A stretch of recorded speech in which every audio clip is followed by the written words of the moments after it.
Creativity is a bit of a beast. I've always believed that feeding it is the key to creativity. I've faced my fair share of artist blocks too. You know, when you struggle to find that spark or just have no motivation to create. Through thinking about this and talking to other artists, I've realised creativity needs to be flexed and fed regularly. Hey, I'm Jazz. I've had some decent success as an artist, and I have a few things going on to make a full-time living off being a creative. I paint original paintings and large-scale murals. I have an art print shop and I license my work to companies for their products. I design surface patterns, and I also have an Etsy shop selling mock-ups for my fellow creatives. Back to the beast. Feeding your creative beast regularly with new experiences and ideas. I do this through mark making, through making ugly art in my sketchbooks, trying new creative exercises, and things like getting into nature, walking down to the beach, and getting off Instagram. I've discovered a bunch of ways that help me get in the creative flow. Whether it's trying different mediums or experimenting with new techniques, these are the things that keep my creativity alive. I want to share these experiments with you, creative exercises, and some general arty insights that will help you stay motivated and excited about your art. You should definitely subscribe, it will be fun.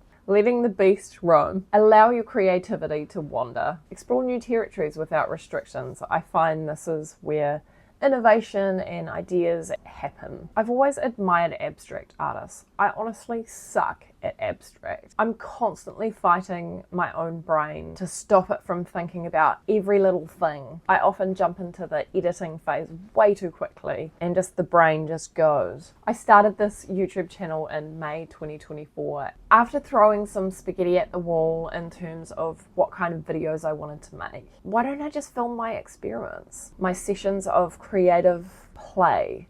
I really love capturing this process, and I know that it also sparks inspiration for you too. I don't think there's anything cooler than inspiring a fellow creative. Taming the beast. Creativity can be chaotic and overwhelming. You can tame it by setting boundaries, creating structure. I remember being in fashion school, always being so inspired by the creative briefs that we were given. Once I was out of art school, I found it really difficult to create because there was no boundaries or restrictions around my creativity anymore. I could make whatever I wanted, and hello decision paralysis. Having parameters around my exploration and creative sessions is really helpful. I usually choose a small piece of paper and 1 to 3 paint colors to work with and really put constraints around my work. One of my favorite books is called The Accidental Creative by Todd Henry. He calls it unnecessary creating. This has become a cornerstone in my creative practice. I find if I stop the play aspect of my painting or creating or collage,